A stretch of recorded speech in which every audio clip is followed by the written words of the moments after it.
संकल्पनेवर आधारित आजच्या या कार्यक्रमामध्ये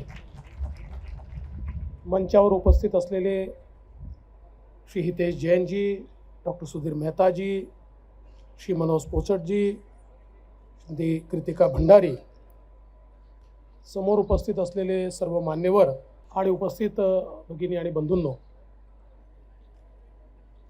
पहिल्यांदा तर मला अतिशय आनंद आहे की अतिशय ऐतिहासिक आणि महत्त्वाची संस्था असलेल्या भांडारकर इन्स्टिट्यूटमध्ये हा कार्यक्रम होतो आहे आणि विकसित भारताच्या अंतर्गत ज्या सांस्कृतिक विरासतच्या संदर्भात आपण बोलतो ते सगळं आपलं हिस्टॉरिकल अँड कल्चरल हेरिटेज ज्या संस्थेने सांभाळलं ती भांडारकर इन्स्टिट्यूट आहे. आणि मी भांडारकर इन्स्टिट्यूटच्या सर्व डायरेक्टर्सचं मनापासून त्यांचे आभार मानतो की आज त्यांनी माझं स्वागत करताना त्यातलाच काही ऐतिहासिक अशा प्रकारचा ठेवा पुस्तक स्वरूपात त्यांनी मला दिलेला आहे. निश्चितच मी त्याचं अध्ययन करेन. आत्ताच सुधीरभाईंनी आणि हितेशजींनी विकसित भारत ॲम्बेसडर ही संकल्पना काय आहे आणि ती कशा करताय हे आपल्यासमोर या ठिकाणी सांगितलं. प्रधानमंत्री महोदय नेहमी सांगतात की आपल्याला 2047 पर्यंत विकसित भारत तयार करायचं आहे.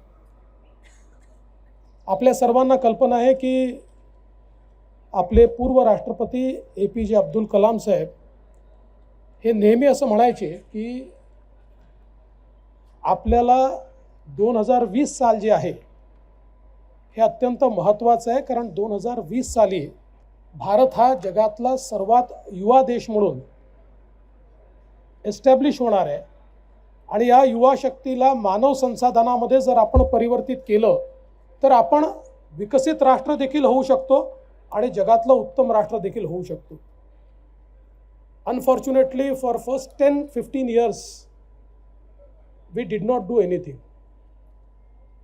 ज्यावेळेस नवीन मिलेनियम सुरू झालं त्यानंतर आपल्याला कल्पना आहे की 2004 ते 2014 अ डिकेड ऑफ डिके असा ज्या डिकेडचा उल्लेख केला जातो त्या डिकेडने या विकसित भारताचं किंवा APJ अब्दुल कलाम साहेबांनी जे स्वप्न बघितलं होतं त्याच्यावर कुठलीच कारवाई झालेली आपल्याला पाहायला मिळत नाही. पण 2014 साली देशामध्ये परिवर्तन झालं आणि प्रधानमंत्री मोदीजींनी देशामध्ये एक नवीन कार्यसंस्कृतीला सुरुवात केली आणि गेल्या 10 वर्षामध्ये इतकं मोठं परिवर्तन या देशामध्ये घडलेलं आपण बघितलं. विकसित भारताकडे जात असताना जोपर्यंत परिवर्तन काय झालं हे आपण समजून घेणार नाही तोपर्यंत आपला वेग काय आहे, आपला मार्ग काय आहे आणि अर्थातच आपली मंजिल क्या है या तिन्ही गोष्टी आपल्या लक्षात येणार नाही. आणि म्हणून मी आपल्यासमोर काही स्लाइड्स या ठिकाणी प्रेझेंट करू इच्छितो.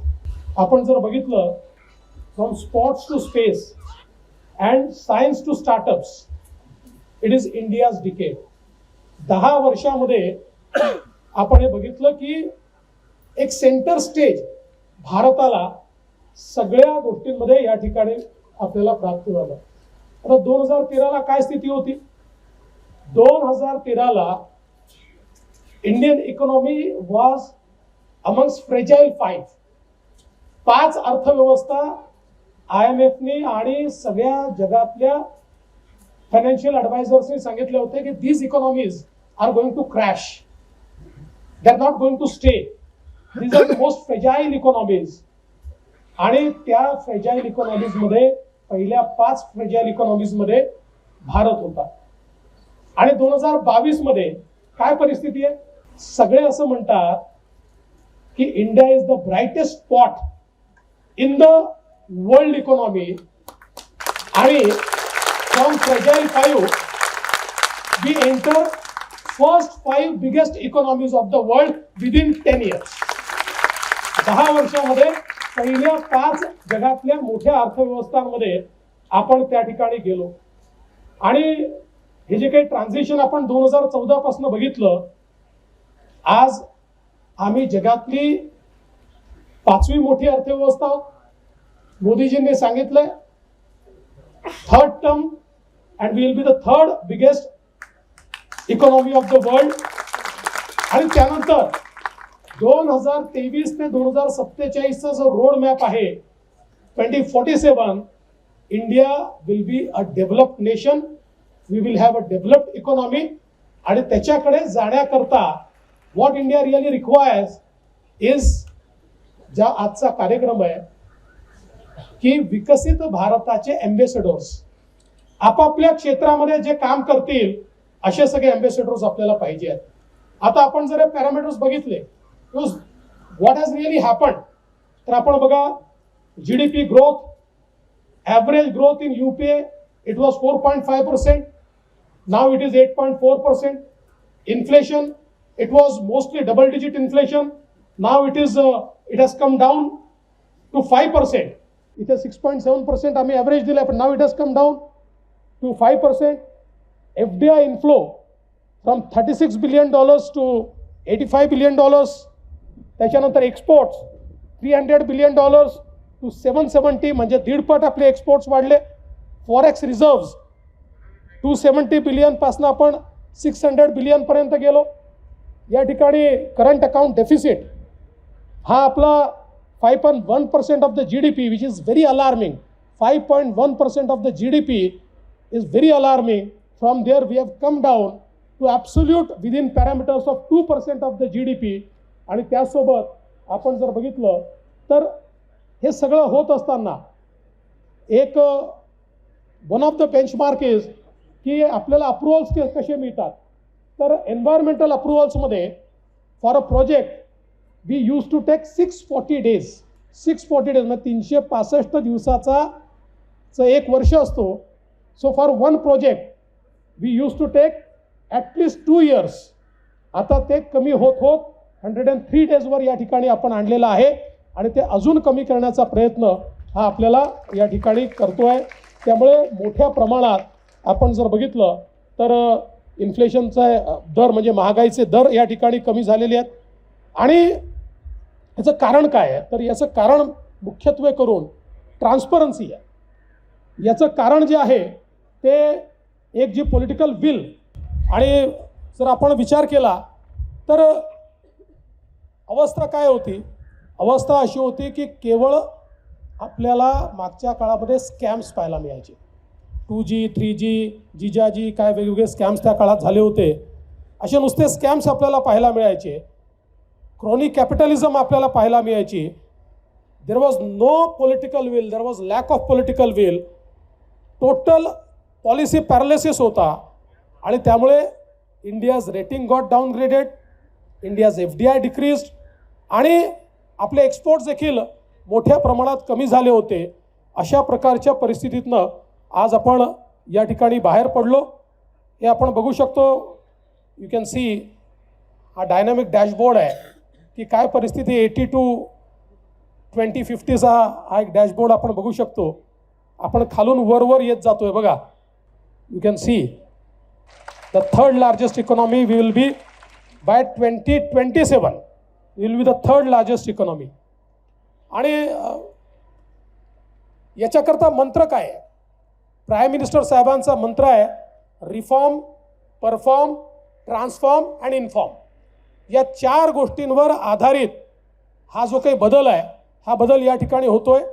आणि मग त्याचे जे काही पॅरामीटर्स आपल्याला पाहायला मिळत आहेत, welfare to the last mile, economic reforms, digital India, Gatishakti, make in India, cultural renaissance, honest in governance, women led development, Khelo India, securing India, redefining world order, Maharashtra.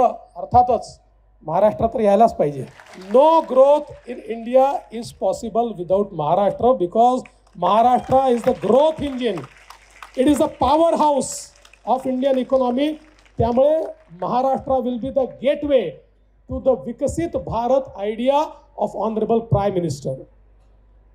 आज आपण पाहतोय की अंत्योदय अल्टिमेटली जोपर्यंत डिस्पॅरिटी राहील तोपर्यंत विकासाला अर्थ नसतो. आणि म्हणून माननीय प्रधानमंत्री महोदयांनी गरीब कल्याणाचा अजेंडा आणला. आणि मग याच्यामध्ये काय केलं? याच्यामध्ये बँकिंग द अनबँक्ड 60 कोटी लोक असे होते, 60 करोड, ज्यांच्या घरामध्ये कोणाही जवळ बँक अकाउंट नव्हता, ज्यांनी कधीही बँकेचा चेहरा पाहिला नव्हता, बँक काय असते त्यांना माहिती नव्हतं. त्यामुळे तुमच्या आमच्या अर्थव्यवस्थेच्या पूर्णपणे बाहेर हे 60 कोटी लोक होते. या 60 कोटी लोकांना मोदीजींनी पहिल्यांदा बँक अकाउंट देऊन त्यांना अर्थव्यवस्थेचा भाग बनवलं. ते आपल्या अर्थव्यवस्थेमध्ये आले. Funding the unfunded. PM मुद्रा योजना म्हणजे काय? ज्याला कुठेही कर्ज मिळूच शकत नाही, त्याच्याजवळ तारण ठेवायलाही काही नाही, त्याच्याजवळ गॅरंटी द्यायलाही कोणी नाही, त्यामुळे तो कधीच जीवनामध्ये पुढे जाऊ शकत नाही. अशा फंडिंग द अनफंडेडला PM मुद्रा योजनेतनं आज आपण बघितलं तर जवळपास 30 कोटीपेक्षा जास्त लोकांना आपल्या पायावर PM मुद्रा योजनेच्या माध्यमातून उभं केलेलं आहे. आणि मला असं वाटतं की हा एक जागतिक रेकॉर्ड आहे. पब्लिक डिस्ट्रीब्युशन सिस्टीममध्ये ट्रान्सपरन्सी आणली. स्किलिंगच्या माध्यमातून आपल्या जी काही लोकसंख्या आहे याला मानव संसाधनामध्ये परिवर्तित करण्याकरता to transform them into human resource, स्किलिंगचं एक मोठं काम आपण या ठिकाणी केलं. विशेषतः फार्म सेक्टरमध्ये मोठ्या प्रमाणात सपोर्ट हा आपण उभा केला आणि त्यांच्याकरता विशेषतः जे काही वेगवेगळे गेटवेज तयार करायचे आहेत ते तयार केले. जो काही मार्केट ॲक्सेस आहे तो मार्केट ॲक्सेस तयार केला. One nation one market e नामच्या माध्यमातून सगळ्या आपल्या जेवढ्या कृषी उत्पन्न बाजार समित्या आहेत यांना एकमेकाशी जोडलं. पूर्वी असं होतं की they were working in silos, so nobody knew what is the rate in other mandi. आज कुठल्याही मंडीमधल्या व्यक्तीला मला बेस्ट रेट कुठे मिळेल हे त्या मंडीमध्ये पाहायला मिळतं. त्यामुळे ई नामसारखी एक या ठिकाणी व्यवस्था केली आणि प्रधानमंत्री सुरक्षा विमा योजनेच्या माध्यमातून इन्शुरिंग द अनइन्शुअर्ड, ज्याने कधी इन्शुरन्सचा विचार केला नव्हता, जो मेला तरी कोणी पाहत नव्हतं, ज्याचा ॲक्सिडेंट झाला तरी त्याच्याकडे कोणी लक्ष देणारं नव्हतं, अशा लोकांना 15 आणि 20 रुपयामध्ये इन्शुरन्स देऊन आणि त्यांना त्या ठिकाणी विम्याचं कवच देण्याचं काम हे मोदीजींनी केलं. परिणाम काय आहे?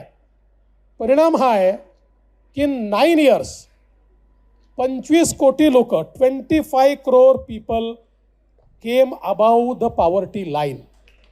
गरिबी रेषेच्या वर 25 कोटी लोक या ठिकाणी आले. And I think this is a record ever happened in any country. In 9 years span 25 crore people 25 कोटी लोक हे गरिबी रेषेच्या वर आले.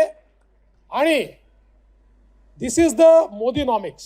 GDP ग्रोथ जी आज आपल्या देशामध्ये पाहायला मिळते ती मुठभर लोकांच्या भरोश्यावर नाही आहे. तर एक प्रकारे जो व्यक्ती अर्थव्यवस्थेच्या बाहेर होता त्याला अर्थव्यवस्थेत आणून अर्थव्यवस्थेचं चक्र फिरवलेलं आहे. त्याला अर्थव्यवस्थेमध्ये आणून अर्थव्यवस्था गतिशील केलेली आहे. आणि हे चक्र जर आपण बघितलं, आज ज्यावेळेस 3 कोटी घरं बनतात तर त्यातनं अर्थव्यवस्थेला चालना मिळते. 11 कोटी टॉयलेट्स बनतात त्यातनं अर्थव्यवस्थेला चालना मिळते. प्रत्येक घरामध्ये पाणी पोचतं त्यातनं अर्थव्यवस्थेला चालना मिळते. प्रत्येक घरी वीज पोचते. तुम्ही विचार करा, या प्रत्येक गोष्टीकरता तुम्हाला मॅन्युफॅक्चरिंग लागतं, त्याला तुम्हाला सर्व्हिस लागते, त्यातनं जॉब्स क्रिएट होतात, त्यातनं लोकांच्या खिशात पैसे जातात, त्यातनं रिटेल करता एक अपॉर्च्युनिटी तयार होते.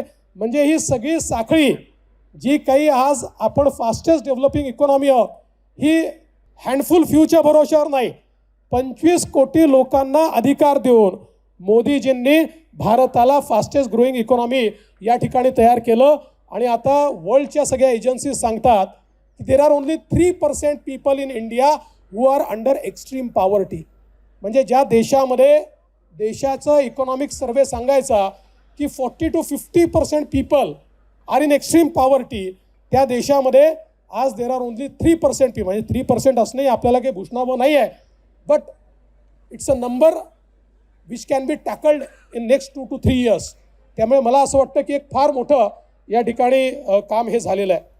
आणि हे सगळं करत असताना या ठिकाणी अनेक चांगल्या गोष्टी मोदीजींनी केल्या, ज्याच्यामध्ये बिझनेस अप्रुव्हल जे आहेत याच्यामध्ये आपल्याकडे, म्हणजे मी स्वतः आपल्याला सांगू इच्छितो की मी जेव्हा मुख्यमंत्री होतो तर एक वेळ माझ्या असं लक्षात आलं की एक हॉटेल जर टाकायचं असेल, एक हॉटेल बांधायचं असेल, एक नवीन हॉटेल बांधायचं असेल तर you use to require 146 approvals आणि त्याला किमान 3 वर्ष लागायचे.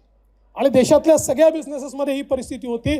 From 146 we brought it to 25 आणि ते 25 आम्ही सिंगल विंडोवर त्या ठिकाणी आणले आणि हे जे 3-3 वर्ष लागायचे त्याला 3 आणि 6 महिन्यावर आपण आणलं. आणि रेग्युलर प्रोसेस आहे, म्हणजे अजूनही काही सॅटिस्फॅक्टरी झालं असं नाही. पण मोदीजीने काय केलं तर देशामध्ये ईज ऑफ डुईंग बिझनेस आणि कॉस्ट ऑफ डुईंग बिझनेस या 2 गोष्टींवर खूप मोठ्या प्रमाणात काम केलं. ईज ऑफ डुईंग बिझनेस आणला आणि कॉस्ट ऑफ डुईंग बिझनेस कमी केला. कारण शेवटी एखाद्या बिल्डरनी किंवा एखाद्या डेव्हलपरनी एखादी जागा विकत घेतली आणि ती विकत घेतल्यानंतर 4 वर्ष जर त्याला अप्रुव्हलच मिळाले नाही तर त्याच्यावर जी कॉस्ट त्या ठिकाणी जी काही व्याज त्याच्या कॅपिटलवर बसतं ते शेवटी तो कन्झ्युमरकडनंच वसूल करतो आणि त्यामुळे कॉस्ट ऑफ डुईंग बिझनेस ही देखील त्या ठिकाणी वर जातं. आणि म्हणून मोठ्या प्रमाणात या सगळ्या गोष्टी या ठिकाणी केलेल्या पाहिल्या. अनेक शेकडो असे कायदे होते की ज्याची आवश्यकता नव्हती, ते कायदे काढून टाकले. असेसमेंट जे आहे आपल्या इन्कम टॅक्सचं ते फेसलेस केलं. इन्व्हेस्टर फ्रेंडली पॉलिसीज या ठिकाणी आणल्या. डिजिटल ट्रान्सफॉर्मेशन मोठ्या प्रमाणात या ठिकाणी झालं. Infrastructure development, startup ecosystem create झाली. आणि विशेषतः कॉर्पोरेट लॉमध्ये सगळ्यात महत्त्वाचं म्हणजे मोदीजींनी सांगितलं की जे लोक बिझनेस करतायत, शेवटी बिझनेस करताना चुका होऊ शकतात. There can be bonafide mistake. For every bonafide mistake there was a provision की ज्याच्यामध्ये तुम्हाला 1 वर्ष शिक्षा, 3 वर्ष शिक्षा अशा प्रकारची परिस्थिती होती. मोदीजींनी हे सगळे कायदे डिक्रिमिनलाइज केले. त्यांनी सांगितलं की जिथे बोनाफाईड मिस्टेक आहे त्या ठिकाणी जर एखादा व्यक्ती काम करतोय तर त्याला अशा प्रकारच्या शिक्षा हे देणं योग्य नाही आहे. त्याचं डिक्रिमिनलायझेशन केलं. आणि हे सगळं केल्यामुळे आज आपली जी अर्थव्यवस्था आहे ही अर्थव्यवस्था एक प्रकारे फॉर्मल इकॉनॉमीमध्ये ट्रान्सफॉर्म झाली. कारण आपल्याला माहिती आहे की GSTमुळे आपली जवळजवळ आज कुठल्याही उद्योजकाला तुम्ही विचाराल, म्हणजे मी आता हे जरा थोडं पुढे जाऊन बोलतो आहे, पण एक काळ असा होता की कॅशमध्ये पैसे स्वीकारणं हा आपल्या देशातला नॉर्म होता. आज तुम्ही उद्योजकाला विचारा, तो म्हणतो कोण कटकट करेल बाबा, जे काही आहे ते आम्हाला तुम्ही व्हाईटमध्ये द्या, तुम्ही आम्हाला पैसा जो आहे तो डिजिटली ट्रान्सफर करा. त्यामुळे इकॉनॉमी जी आहे, जी जवळपास 50% इकॉनॉमी ही इन्फॉर्मल इकॉनॉमी चालत होती, जवळपास ती इकॉनॉमी ही आता फॉर्मल झालेली आपल्याला या ठिकाणी पाहायला मिळते. आणि म्हणून हे ट्रान्सफॉर्मेशन आपल्याला पाहायला मिळत आहे. आणि मग जे बँकिंगचे रिफॉर्म्स झाले, या रिफॉर्म्समध्ये देखील आपल्याला माहिती आहे की भारतामध्ये टेलिफोन बँकिंग होतं. आता जे टेलिफोन बँकिंग आहे तसं नाही, टेलिबँकिंग नाही. टेलिफोन बँकिंग म्हणजे कुठला तरी नेता फोन करायचा की हा माझ्या जवळचा याला कर्ज देऊन टाका, आणि मग त्याला कर्ज मिळायचं आणि तो कधीच कर्ज भरायचा नाही. आणि त्यामुळे रोज NPAची संख्या वाढायची. आपल्या ज्या बँका आहेत या बँका त्या ठिकाणी अडचणीत यायच्या. आणि म्हणून मग याच्यामध्ये एक स्ट्रॅटेजी काय केली, 4Rची strategy: recognition, resolution and recovery, recapitalisation आणि रिफॉर्म्स.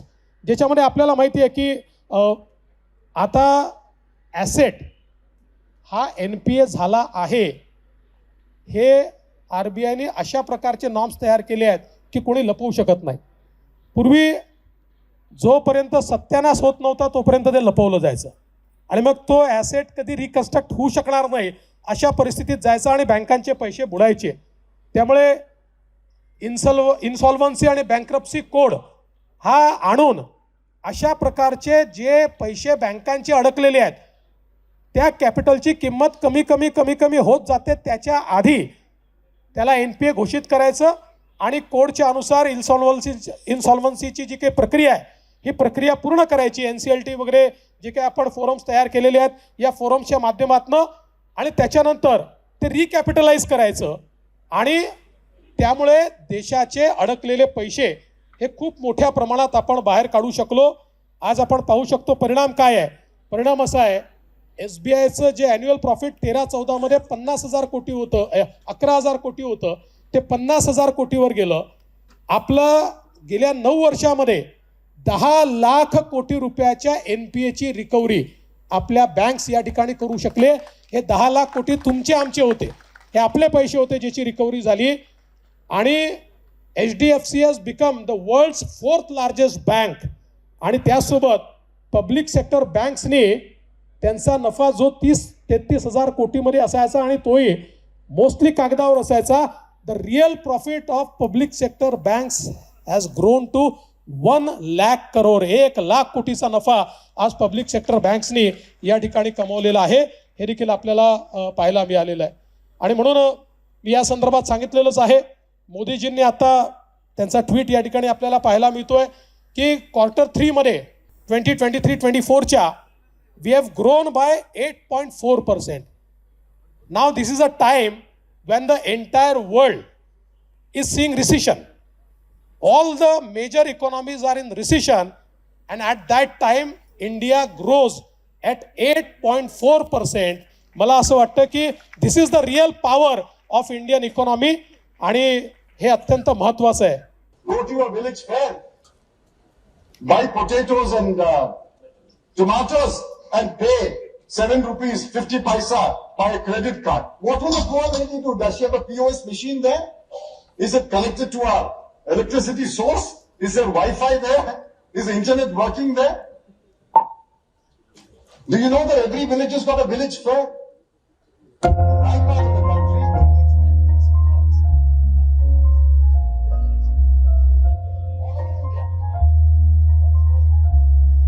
फक्त आपण खाली डिजिटल पेमेंट्स इन इंडिया, चायनाच्या सोबत आपली ग्रोथ बघा. Just see the growth.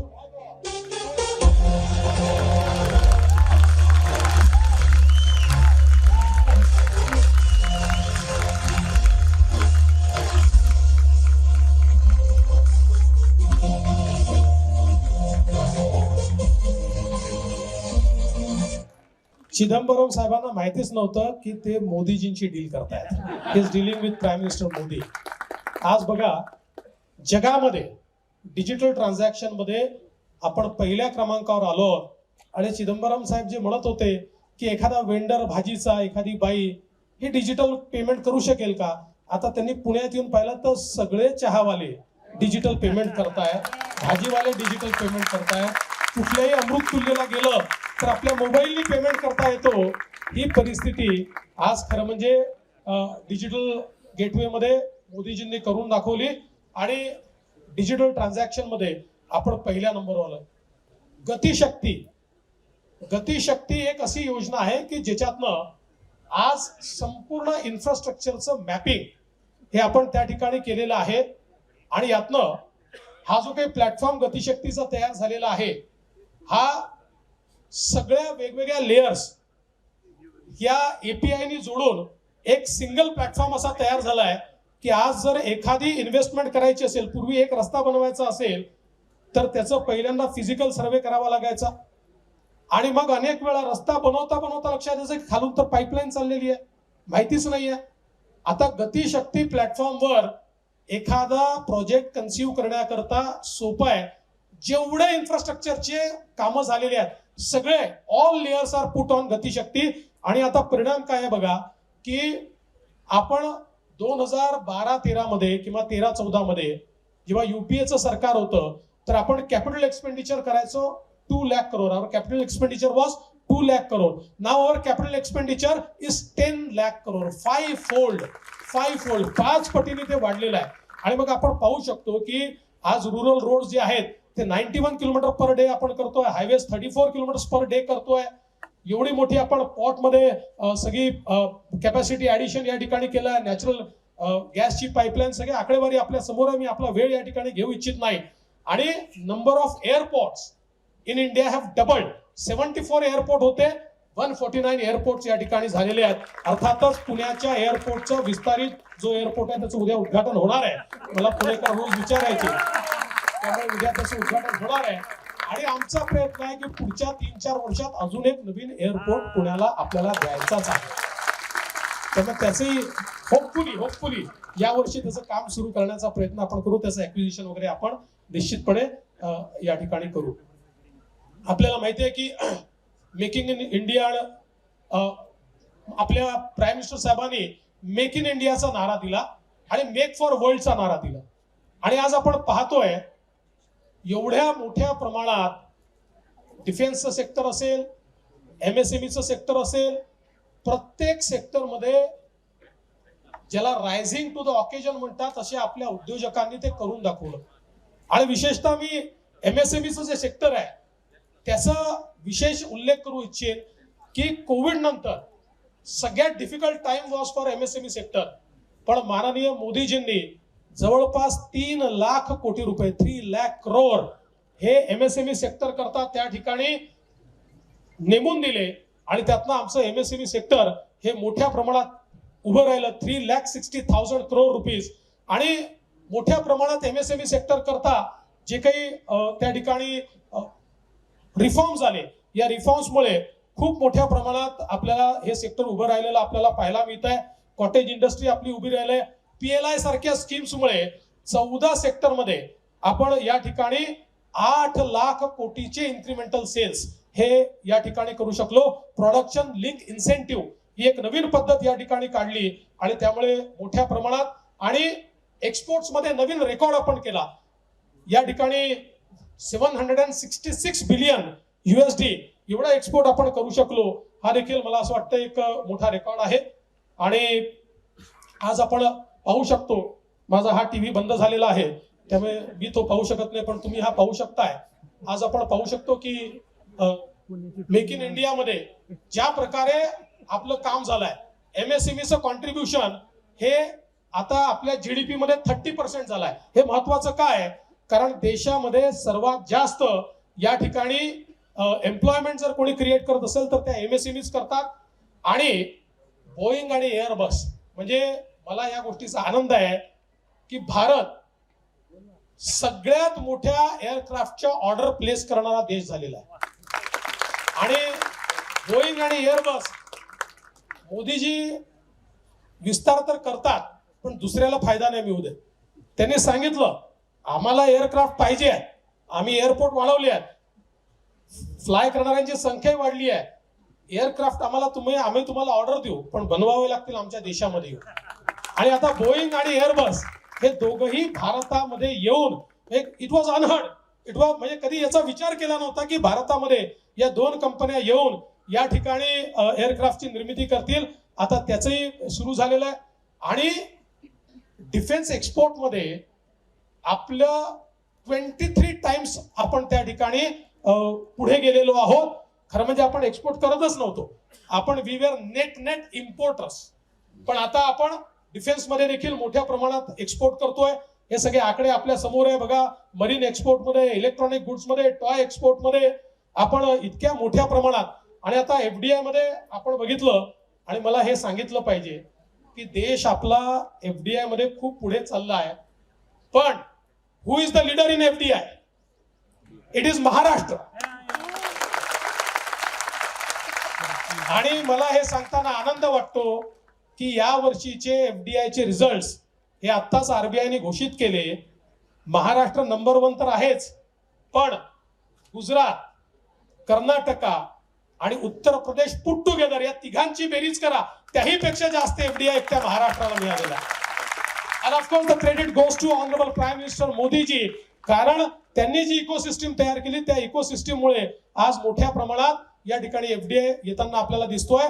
Now we have become 3rd largest automobile market. आणि सगळ्यात महत्वाचं 10 वर्षापूर्वी एकही मोबाईल आपण बनवत होतो, एकही नॉट अ सिंगल. सगळे मोबाईल इम्पोर्ट व्हायचे. आता 99% मोबाईल हँडसेट हे भारतामध्ये आपण बनवतो आहोत. आणि आता आपण एक्सपोर्ट देखील करतो.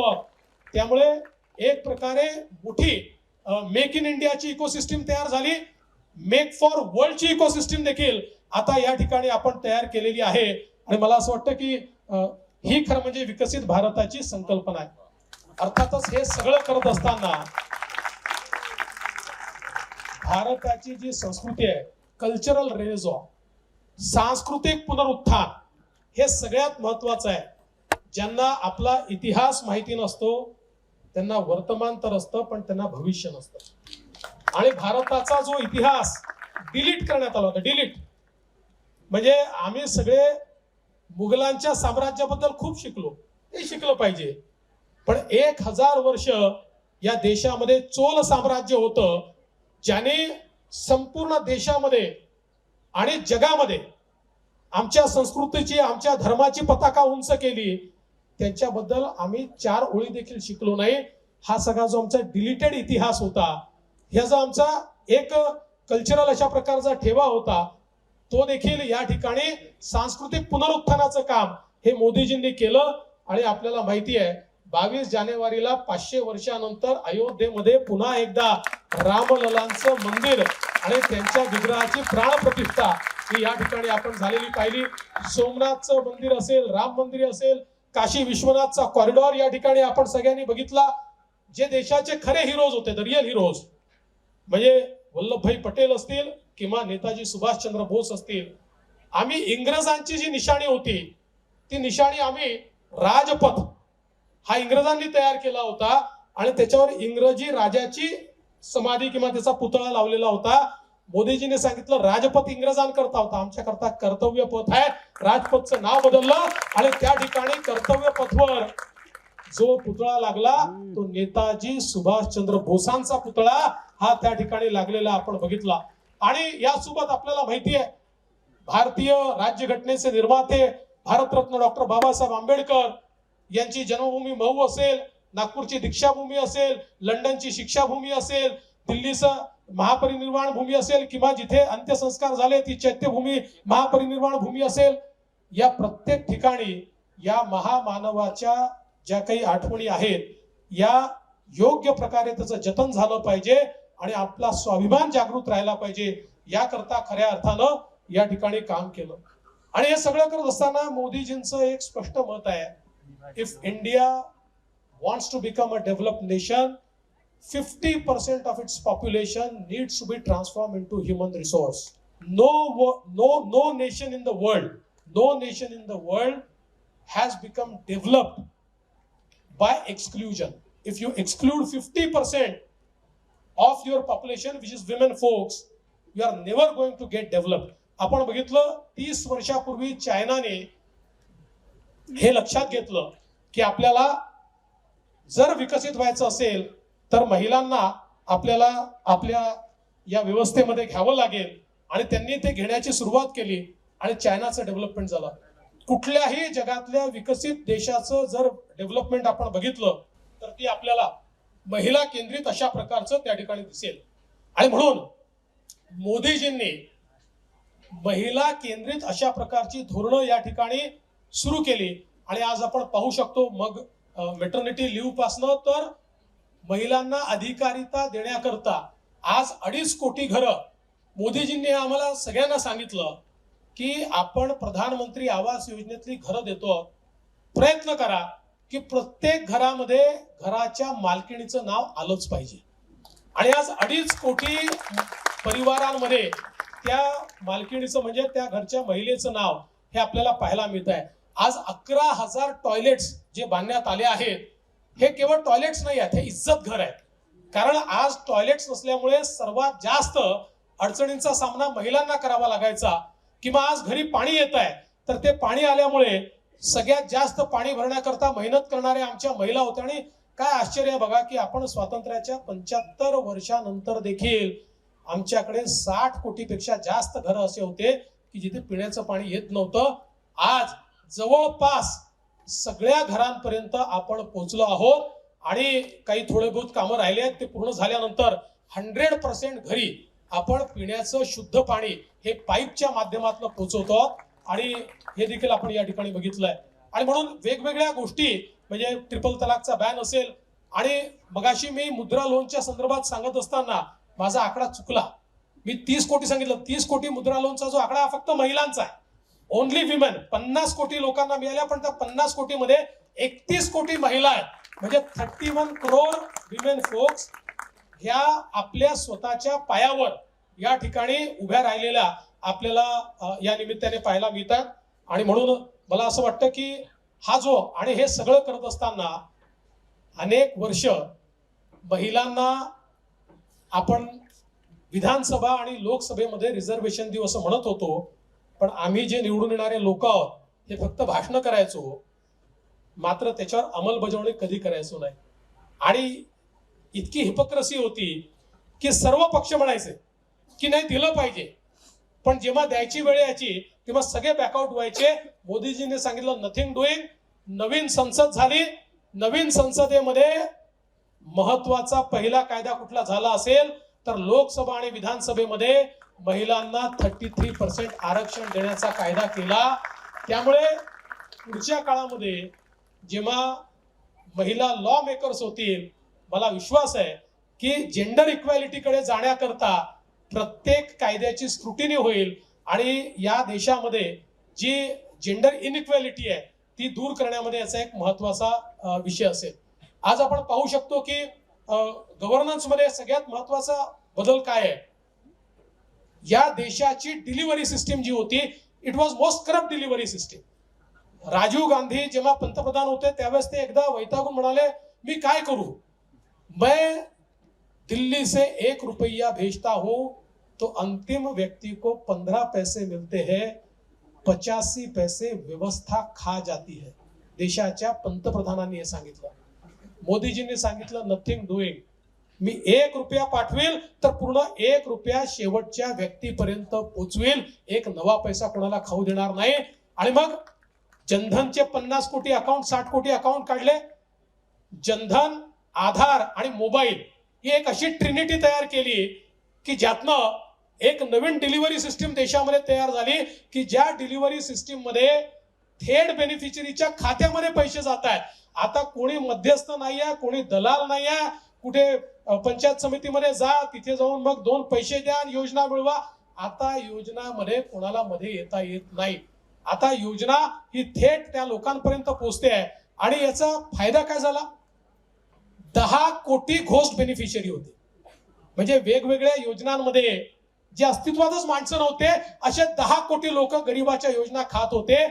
ते प्लग इन झालं, किती पैसा वाचला, 2,75,000 कोटी रुपये हे केवळ मोदीजींनी या डिजिटल पेमेंट गेटवे सिस्टीमनी, या ट्रान्सपरन्सीनी वाचवले. आणि हेच पैसे गरिबाकरता या ठिकाणी आज वाचवलेले आहेत. आणि यासोबत जेम सारखं पोर्टल काढलं. आज 6,80,000 कोटी रुपयाचा परचेस जेम पोर्टलवरनं झालेला आहे. त्यामुळे पब्लिक प्रोक्युअरमेंट मध्ये जो काही भ्रष्टाचार व्हायचा, हा भ्रष्टाचार पूर्णपणे त्या ठिकाणी थांबवण्याचं काम हे मोदीजींनी केलं. आणि करप्शनच्या विरुद्ध एक महत्वाची गोष्ट ही मोदीजींनी या ठिकाणी केली. आतापर्यंत लाच घेणारा हाच दोषी होता, आता कायद्यात बदल झालाय, लाच देणारा देखील आता दोषी आहे. हा एक महत्वाचा बदल आज कायद्यामध्ये मोदीजींनी केलेला आहे. आणि विशेषतः ग्रुप बी आणि ग्रुप सी याच्या रिक्रुटमेंट मध्ये परीक्षेत जो पास होईल मेरिट प्रमाणे तो लागेल, त्याला इंटरव्ह्यूज ठेवलेला नाही. कारण interview was source of corruption group C आणि ग्रुप डी मध्ये. त्यामुळे त्याला थेट नियुक्त्या देण्याचं काम हे या ठिकाणी आणलं. Honesty in governance. Khelo India आपल्याला या ठिकाणी माहिती आहे, इतक्या मोठ्या प्रमाणात खेलो इंडिया माध्यमातून आज आपण आपले 285 ऍथलीट्स हे ऑलिम्पिक करता तयार करतो आहोत. वेगवेगळ्या प्रकारच्या खेळांचं आयोजन आपण केलंय. आणि आता भारताने ठरवलंय 2036 सालचा ऑलिम्पिक हा आपण भारतामध्ये करणार आहोत. हे मोदीजींनी आपल्याला दिलेलं एक विकसित भारताकडे जाणारं लक्ष्य आहे. आपण बघू शकतो एवढ्या मोठ्या प्रमाणात जे आमचं पार्टिसिपेशन आपल्याला या ठिकाणी पाहायला मिळालं.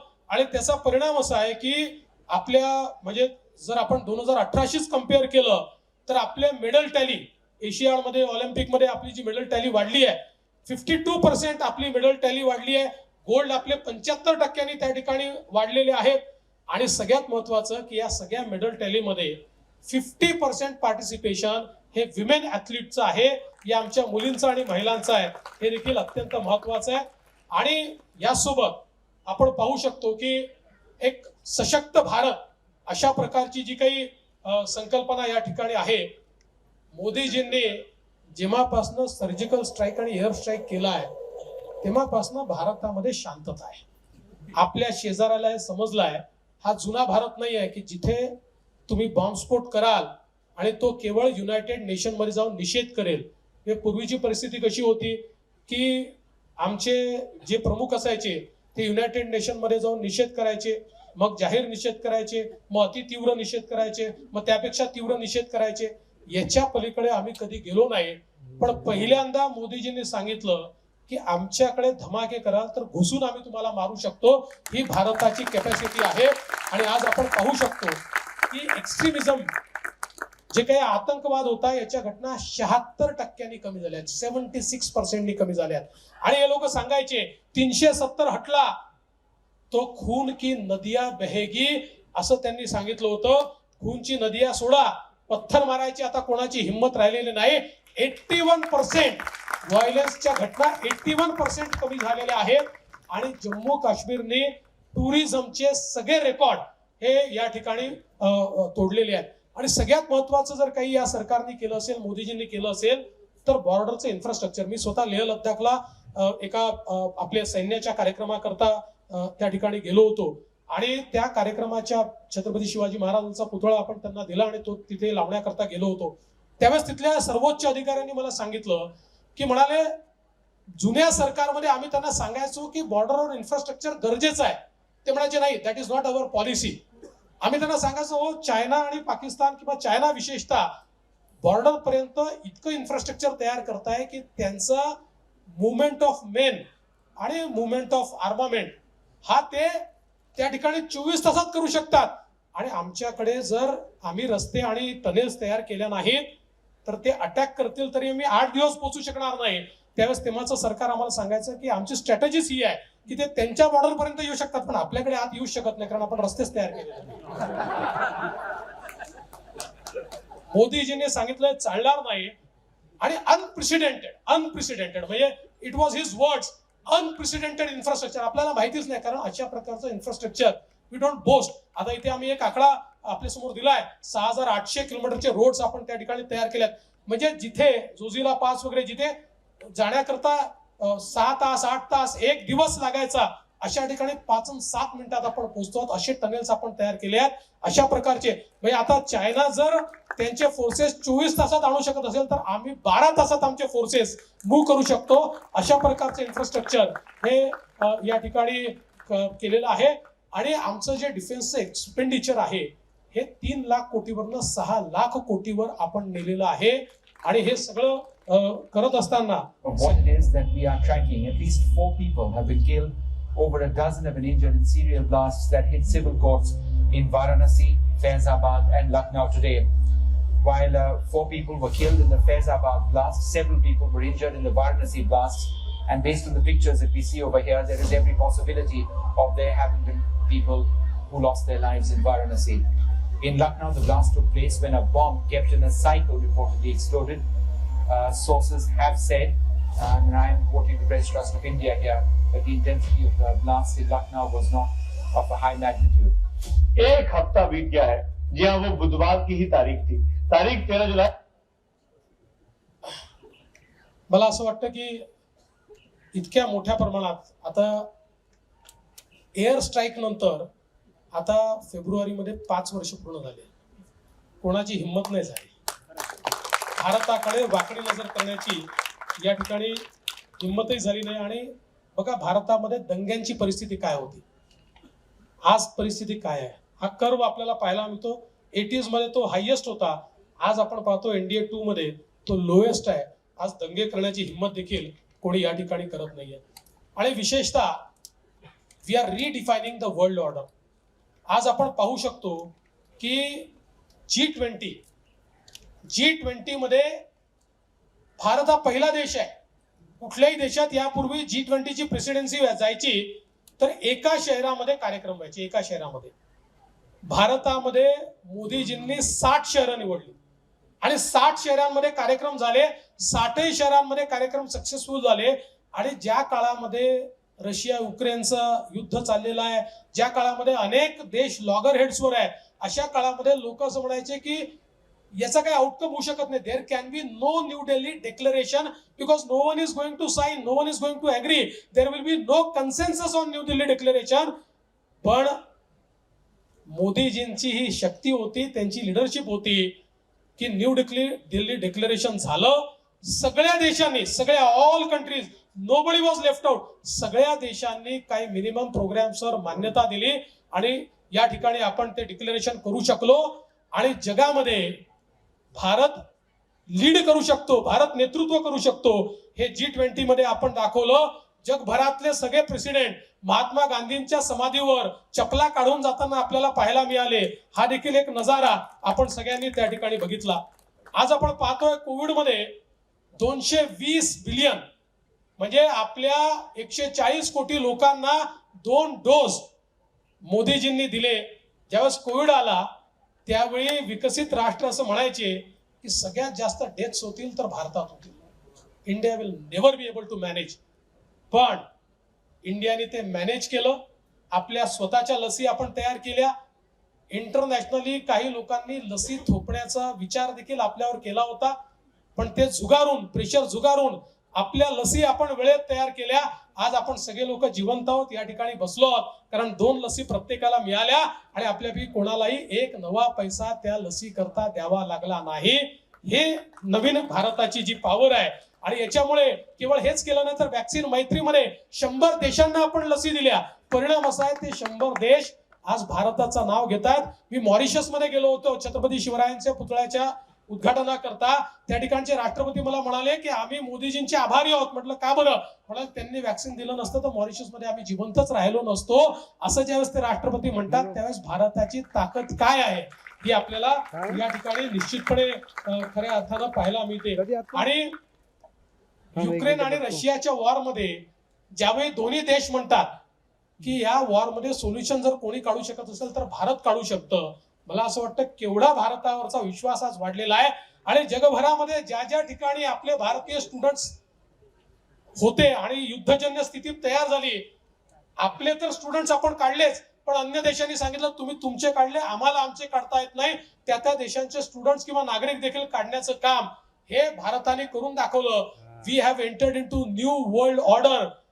ज्या ठिकाणी फर्स्ट वर्ल्ड कंट्री नाही तर भारत आज हे डिटर्मिन करताय की जग कसं चालेल, जग कुठल्या दिशेने जाईल, हे आज खऱ्या अर्थानं मोदीजींनी आपल्याला या ठिकाणी करून दाखवलेलं आहे. आणि म्हणून मला असं वाटतं योगा आणि मिलेट्स या 2 गोष्टी मोदीजींनी जगभरामध्ये पोहोचवल्या आहेत. आणि US काँग्रेसमध्ये 2दा US काँग्रेसला त्या ठिकाणी ऍड्रेस करणारे मोदीजी जगातले पहिले नेते आहेत. आणि आपण सगळ्यांनी बघितलं की त्यांच्या ऍड्रेसच्या वेळी किती वेळा त्यांना स्टँडिंग ओवेशन मिळालं. मला तर समजतच नव्हतं की या लोकांच्या कमरेचं काय होईल. बसतायत उठतायत, बसतायत उठतायत, गमतीचा भाग दूर. पण हा जो काही रिस्पॉन्स आहे हा रिस्पॉन्स मला असं वाटतं आणि जवळपास 19 देशांनी 19 कंट्रीज इन्क्लुडिंग ज्या सगळ्या अरब राष्ट्र आहेत अशा सगळ्या कंट्रीजने 19 कंट्रीजने आपल्या देशाचा सर्वोच्च अवॉर्ड, म्हणजे जसं आपल्याकडे भारतरत्न सर्वोच्च अवॉर्ड आहे तसा सर्वोच्च अवॉर्ड हा मोदीजींना या ठिकाणी दिलेला आहे. हा मोदीजींचा सन्मान नाही आहे, हा नवीन भारताचा सन्मान आहे. आज आपण पाहू शकतो INS विक्रांत आपली पहिली इंडियाज इंडिजिनस एअरक्राफ्ट कॅरियर हे भारतामध्ये आपण तयार केलं आहे. जे आपलं एअरक्राफ्ट कॅरियर आहे या ठिकाणी या ज्या हेडलाईन्स आहेत म्हणजे हे इट्स अ कंपॅरिझन. 2013 साली हेडलाईन काय असायची? Economy grows at slowest rate in the decade in 2013. आता हेडलाईन काय आहे? India to remain fastest growing major economy in 2024. Industrial growth slows to 20-year low of 1% in 12-13. आता हेडलाईन काय? India's factory growth hits 4 months high in January on robust demand. 13 ची headline काय? Banks non performing assets surge 50%, 50% ते वाढले 2013 मध्ये. आता headline काय आहे? Bank NPS to improve to decadal low at 3.8% by financial year 24 end, असं क्रिसिल या ठिकाणी सांगताय. 2013ला काय होतं? Rupee among worst performing currency of the world. आता स्थिती काय आहे? Rupee remains best performance against other global market currencies. Watch out for these levels in INR. म्हणजे हा जो एक फरक आपल्याला या ठिकाणी पाहायला मिळतोय. आणि म्हणून मला असं वाटतं की अनेक गोष्टी या ठिकाणी आहेत, जो काही फरक आपल्याला झालेला पाहायला मिळतोय तो या म्हणजे 12चं चित्र काय होतं आणि 13 असं आहे की इकॉनॉमिक ग्रोथ जी त्याचं एक इंडिकेटर असं आहे की रात्रीच्या वेळी किती इल्युमिनेशन आहे याच्या आधारावर इकॉनॉमिक ग्रोथ पाहिली जाते. ही 2012चं इल्युमिनेशन पहा आणि 2021चं इल्युमिनेशन पहा की किती फरक त्याच्यामध्ये पडलाय हे देखील आपल्याला या ठिकाणी पाहायला मिळतं. आणि म्हणून आता मी भारतावर बोललो, अगदी थोडक्यात मी हे सांगणार आहे की हे सगळं भारताचं जे काही अचीवमेंट आहे टुवर्ड्स विकसित भारत जे आपण चाललो आहे, टुवर्ड्स विकसित Bharat, the gateway is Maharashtra. महाराष्ट्रामध्ये म्हणजे विकसित भारतासोबत विकसित महाराष्ट्र हा खऱ्या अर्थानं एक गेटवे या ठिकाणी असणार आहे. 2035 साली जेव्हा महाराष्ट्र 75 वर्षाचा होईल त्यावेळी महाराष्ट्र हा 2 ट्रिलियनची इकॉनॉमी कशी होईल. 1 ट्रिलियन तर आम्ही 2029 पर्यंत करण्याचा प्रयत्न करतो आणि 2035 पर्यंत 1.5 ट्रिलियन तर आपण नक्कीच होऊ, बिझनेस युज्युअल होऊ. पण we want to fast track it and we want to become the 2 trillion economy. And I am sure that the first sub national $1 trillion economy of India will be Maharashtra. त्याकडे आपण आता पुढे चाललो.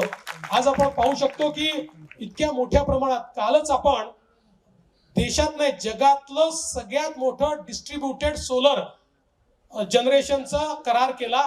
9,000 megawatt distributed सोलरचा आपण करार केलाय.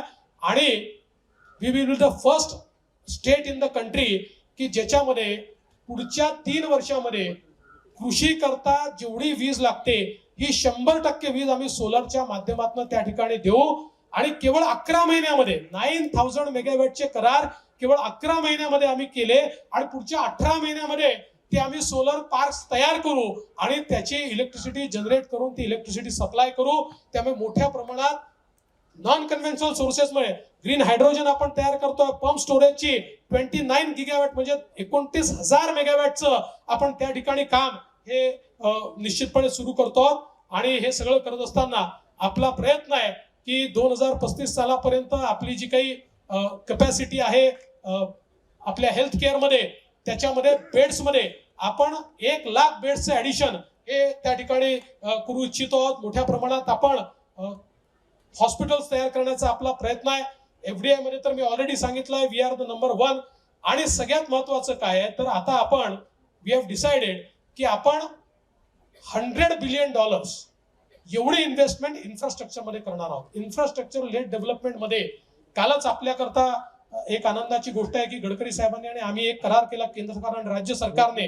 आणि त्या करारामध्ये पुणे ते संभाजीनगर वाया अहमदनगर असा एक ग्रीनफील्ड रोड आम्ही तयार करतोय की जो पुणे रिंग रोड वरनं सुरू होईल आणि थेट संभाजीनगरला वाया अहमदनगर जाईल. आणि पुणे ते संभाजीनगर हे डिस्टन्स या रोडमुळे 2 तासाचं होईल. Just 2 hours. 2 तासामध्ये किंवा 2.5 तासामध्ये तुम्ही त्या ठिकाणी जाऊ शकाल. अशा प्रकारचे अनेक रोड आपल्याला माहिती आहे. समृद्धी महामार्ग आणि हा समृद्धी महामार्गाला जोडणार म्हणजे मी पण पुण्याच्या जवळ येण्याचा जास्त प्रयत्न करतोय. म्हणजे पुण्यातलं निवडणूक लढवणार नाहीये मीडियाला तेच वाटेल. पण नागपूरवरनं पुण्याला 6 तासात पोहोचता येईल अशा प्रकारची कनेक्टिव्हिटी आता आपण तयार केलेली आहे. ऍक्सेस कंट्रोल रोडचं जे जाळं आपण तयार करतोय Maharashtra will be the first state की जे ऍक्सेस कंट्रोल रोडचं एक मोठं जाळं तयार करतो. आणि आपल्याला या ठिकाणी सांगितलं पाहिजे आपण कॅपॅसिटी एनहान्समेंट काय करतोय तर आपला जेएनपीटी पोर्ट हा देशातला सगळ्यात मोठा पोर्ट आहे जो 65% ऑफ आवर कंटेनर ट्रॅफिक तो जेएनपीटी पोर्ट हँडल करतो. पण आता आपण जेएनपीटीच्या 3 पट मोठा पोर्ट हा वाढवण पोर्ट या ठिकाणी तयार करतोय मुंबईच्या जवळ. आणि त्या पोर्टमुळे जगामध्ये मेरीटाईम पॉवर म्हणून भारताला एस्टॅब्लिश करता येईल. आणि अर्थातच महाराष्ट्राने जे काही भारताचं नेतृत्व केलं ते जेएनपीटी पोर्टमुळे पोर्टलेट डेव्हलपमेंटमुळे केलं. आता त्याच्यात 3 पट मोठी क्षमता जर तयार झाली तर पुढचे 30 वर्ष पुन्हा महाराष्ट्र हा भारताच्या अर्थव्यवस्थेला त्या ठिकाणी सपोर्ट करेल. खरं म्हणजे अनेक गोष्टी या ठिकाणी सांगायच्या आहेत पण मी आता सगळ्या गोष्टी या ठिकाणी सांगत नाही. आपल्या समोर आपण सगळं दिलेलंच आहे की आपण इन्व्हेस्टमेंट करणार आहोत $100 बिलियन यामध्ये ग्रीन पॉवर आपण करतोय. एफडीआय मध्ये आपण नंबर 1 आहोत.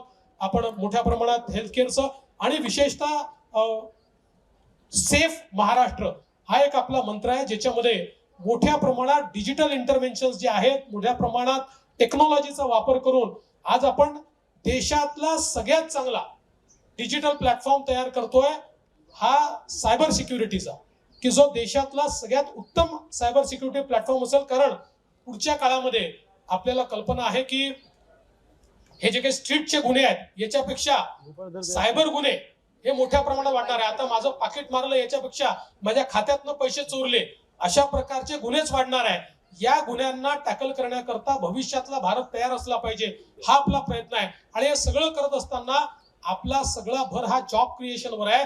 मोठ्या प्रमाणात जॉब क्रिएशन आपण महाराष्ट्रामध्ये करणार आहोत. आणि एक गोष्ट अजून मला सांगितली पाहिजे, पुण्यामध्ये आहे, त्याच्यामुळे अनेक लोक म्हणतात की Bangalore is a startup capital, कोणी म्हणतात Hyderabad is a startup capital, but startup capital of India is Maharashtra.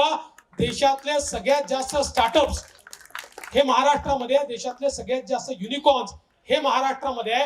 आणि आता आर्टिफिशियल इंटेलिजन्स मध्ये देखील मोठ्या प्रमाणात पहिलं सेंटर देशातलं आपण वाधवानी इन्स्टिट्यूट मुंबई युनिव्हर्सिटी सोबत सुरू केलं, दुसरं आता गुगल सोबत आपण सुरू करतो. त्यामुळे जी न्यू आणि इमर्जिंग टेक्नॉलॉजी आहे, या टेक्नॉलॉजीमध्ये महाराष्ट्र विल बी नंबर 1. आणि त्यातनं मोठ्या प्रमाणात जॉब्स आपण तयार करणार आहोत. शिक्षणाच्या क्षेत्रात देखील मोठ्या प्रमाणात आपण काम करणार आहोत. पण माझी वेळ जी आहे ती निघून गेलेली असल्यामुळे, म्हणजे ती संपलेली असल्यामुळे मी आता जास्त भर या ठिकाणी देणार नाही. मला देखील पुढचा कार्यक्रम आहे. मी एवढंच या निमित्ताने सांगू इच्छितो की विकसित भारताचं जे स्वप्न आहे, या 10 वर्षाच्या आपल्या प्रवासातनं आपल्या सगळ्यांच्या लक्षात आलं असेल, हे 10 वर्ष मित्र असं म्हणेल हे ट्रेलर होते, असली पिक्चर अगले 5 साल असली पिक्चर बाकी आहे. आपण ग्रोथच्या अशा ट्रॅजेक्टरीमध्ये पुढच्या 5 वर्षात जाणार आहोत. We will be unstoppable. कोणी भारताला थांबवू शकणार नाही. ज्या प्रकारे वेगवेगळ्या क्षेत्रांमध्ये मोदीजींनी आता काम सुरू केलेलं आहे, आणि म्हणूनच विकसित भारत अँबॅसेडरचा अर्थ एवढाच आहे, विकसित भारत हा केवळ मोदीजी तयार करणार नाही आहेत, आपल्याला सगळ्यांना पार्टिसिपेट व्हायचं आहे. आणि पार्टिसिपेट कसं व्हायचं?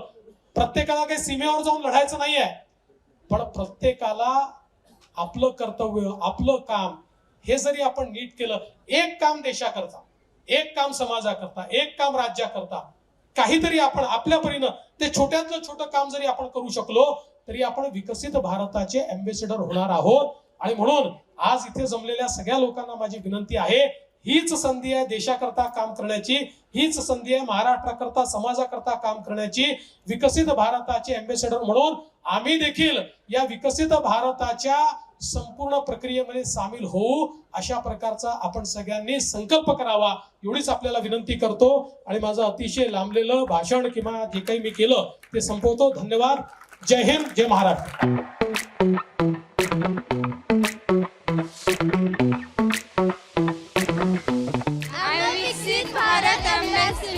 We are proud Viksit Bharat ambassadors.